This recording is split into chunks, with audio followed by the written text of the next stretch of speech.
그리고 이제 1980년도가 오면서 하와이 르네상스가 벌어집니다. 그냥 하와이적인 것만 꺼내면 그냥 다 돈을 주고 사게 되었습니다. 정말로 이제 하와이가 이제 풍요롭게 되는 그런 시기입니다. 그래서 이때 그 엄청나게 많은 하와이 샤먼이나 하와이 사람들이 엄청나게 많은 돈을 갑자기 벌고 나서 대부분이 이제 알코올 중독과 이제 그 대마초 중독이 됩니다. 예. 그래서 지금도 얘기합니다. 그렇게 그 굉장한 호오포노포노를 하셨다는 초창기 분들은 다 왜 그런 거에 약물 중독에 빠졌느냐? 예, 돈이 들어와서 그렇습니다. 어쨌든 그래서 이제 80년대부터 그렇게 하와이 르네상스가 오면서 82년도에 그 르네상스 와중에 이제 휴렌 박사가 모르나 여사와 만나게 됩니다. 요즘 희한한 것이 생겼어요. 휴렌 박사 바이오가 휴렌 박사 양력이 인터넷상에서 다 없어졌어요. 이유를 잘 모르겠습니다만 그 위키에서조차도 없어져 버렸습니다. 그 과거의 거로는 이제 검색에 좀 뜨는데 들어가 보면 다 링크가 깨져 있습니다.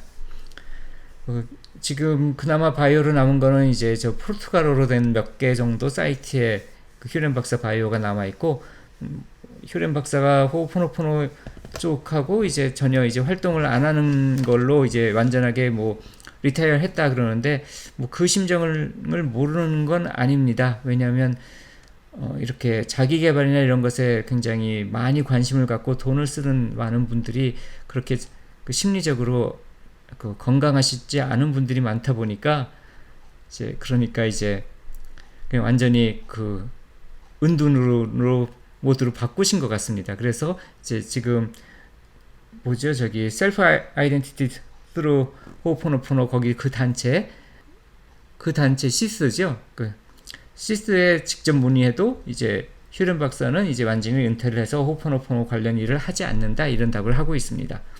그래서 이제 제가 보기에는 이제 완전히 사람들한테 질려서, 이제 이런 쪽에 관심을 두는 사람들한테 질려서 잠수를 타신 거가 아닐까 하는 생각을 하면서 굉장히 탁월한 선택이시라고 생각을 하고 있긴 합니다. 어쨌든 그 휴렌 박사가 이제 82년도에 모르나 여사와 만나는데, 그때가 하와이 르네상스라서 하와이적인 것은 누구나 다 찾아다니던 시기라서 아마 휴렌 박사도 그러니까 뭔가 이제 하와이적인 거에 관심이 많았었을 것 같습니다.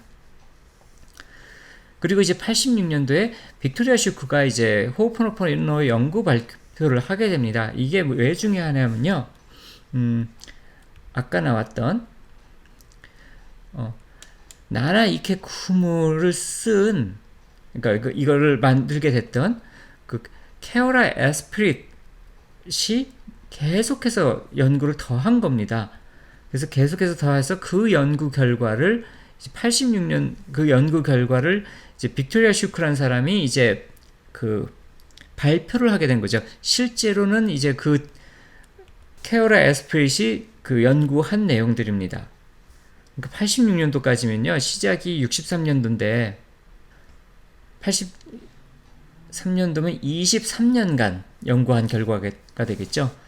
여기서 이제 나온 단어가 에믹의 에티콰라는 것인데요. 이거는 이제 비교 종교학에서 사용되는 용어입니다. 뭐 인문학 쪽을 전공을 하신 분들은 뭐 들어보신 얘기일 텐데, 에믹이란 것은 특정 문화권 내에서 통하는 것이고, 에틱은 그 보편적인 부분입니다. 예를 들면 이제 굿으로 얘기를 해보죠.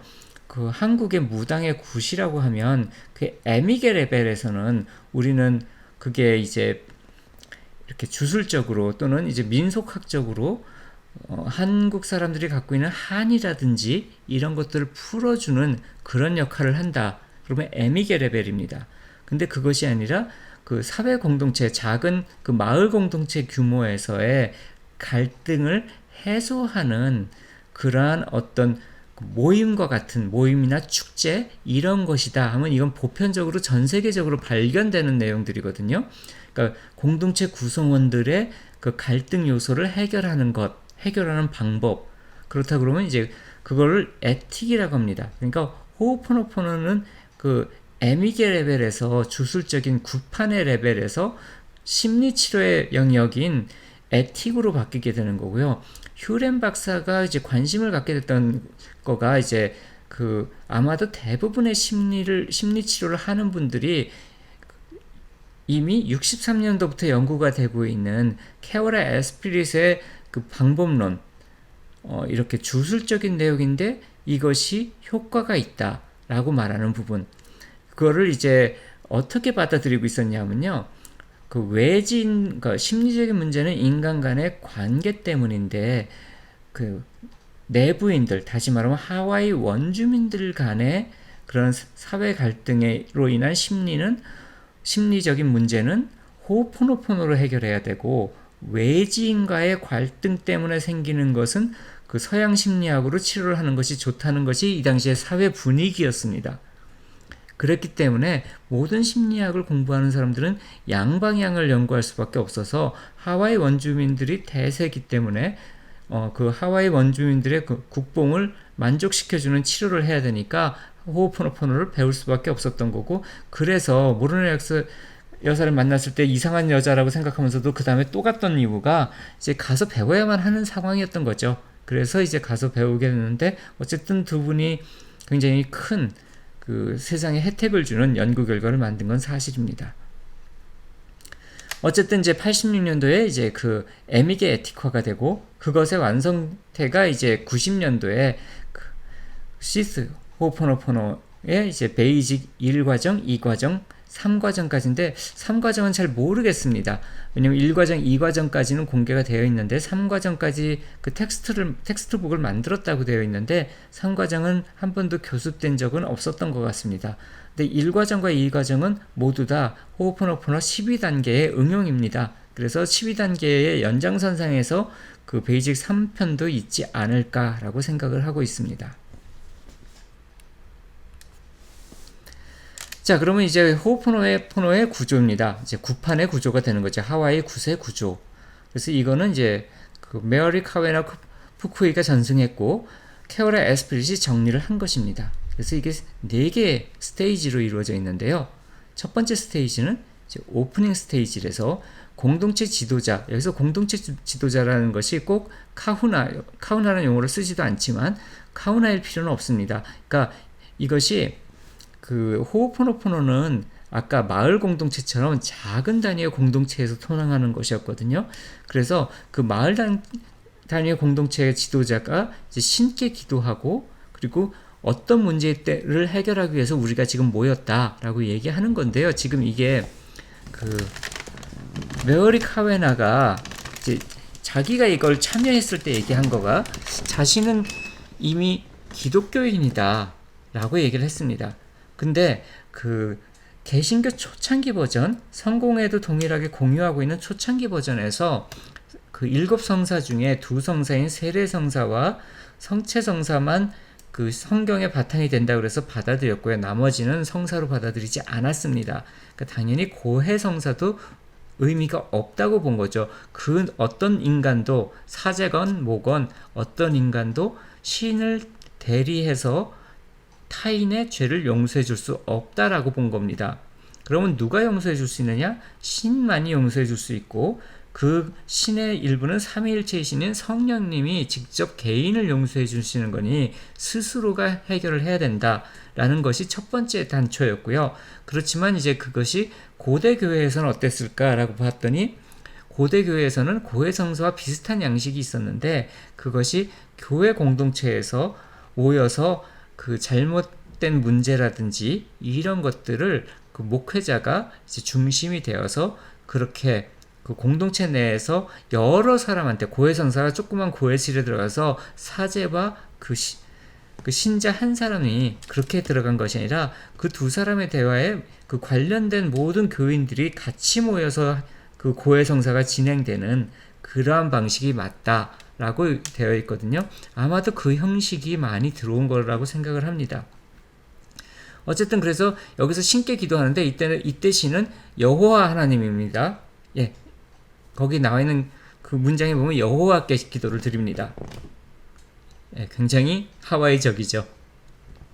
그래서 오프닝 스테이지는 이제 공동체 지도자에 의한 여호와 하나님께 기도를 드리고, 그리고 지금 우리가 무슨 문제 때문에 모였다는 것에 대해서 여호와 하나님께 말씀을 드리고 거기 있는 사람들한테 설명을 하는 것입니다. 그게 오프닝 스테이지입니다. 두 번째는 이제 고백 스테이지입니다. 이거가 이제 고백이라고 되어 있지만 이게 고해성사의 그거 고해와 똑같습니다. 고해 스테이지입니다. 그런데 이때 이제 여러 가지 매칭거가 있으면 사건 당사자가 있다고 하죠. 예를 들면 A란 사람이 B란 사람의 험담을 했어요. 그래서 B란 사람이 그 험담 때문에 직장에서 잘렸다고 하자고요. 그러면 이제 그 고해에서는 A란 사람이 이제 그것을 이제 그 천주교 같은 데서는 고해실에서 얘기를 하게 되겠지만 여기서는 다 모인 상태에서 그 얘기를 하게 되는 겁니다.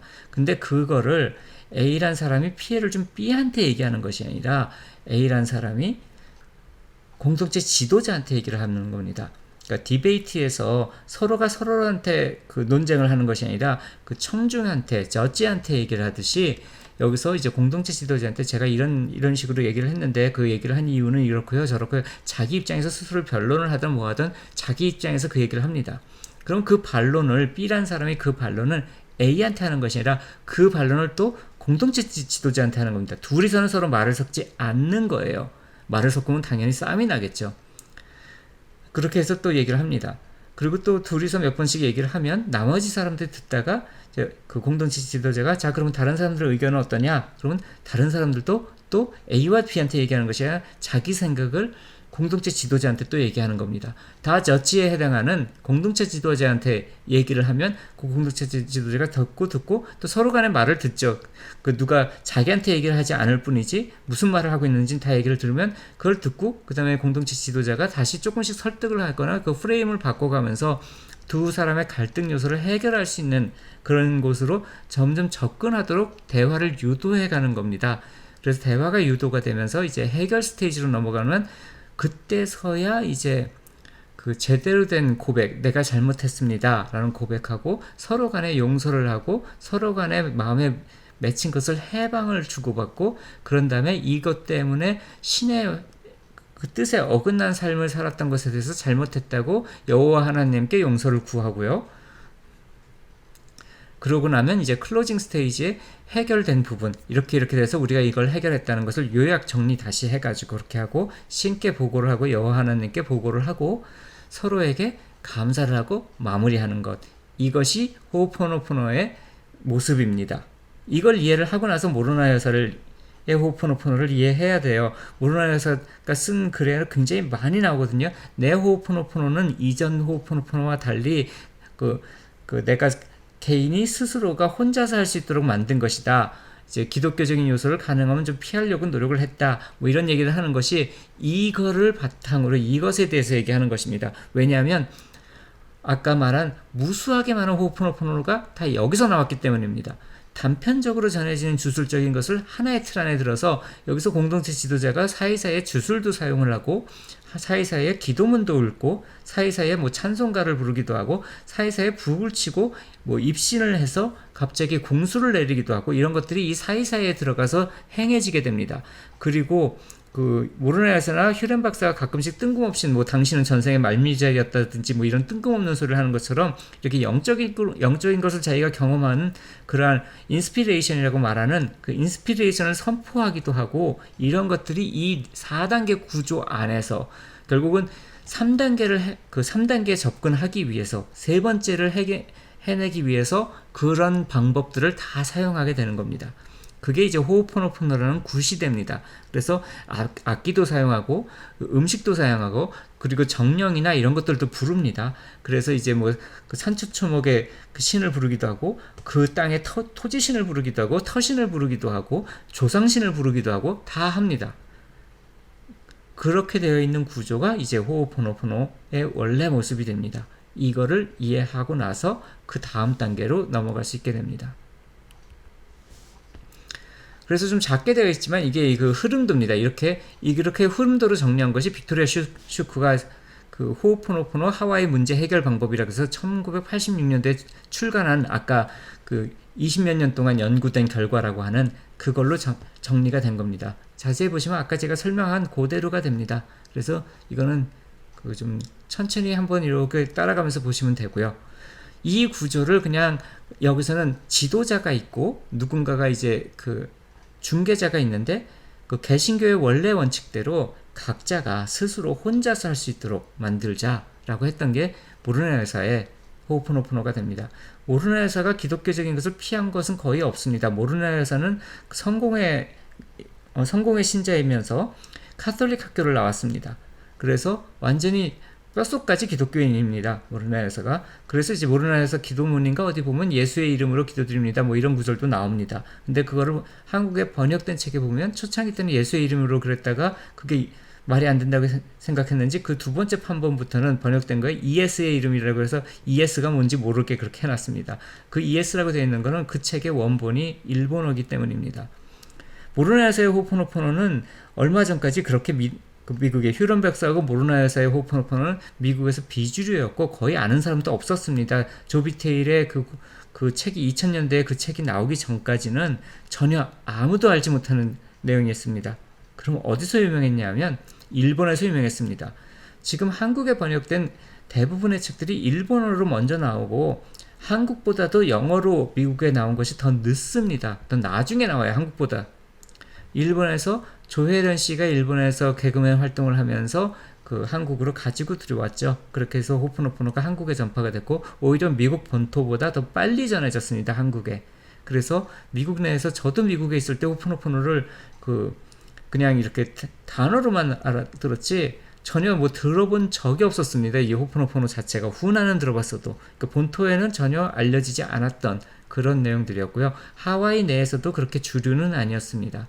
그러다가 이제 그 유럽이나 이런 쪽으로 돌고 가장 크게는 일본에서 많은 사람들이 했고 그 조비테를 통해서 굉장히 크게 성공을 했기 때문에 책이 그렇게 돼서 이제 퍼져나가게 된 겁니다.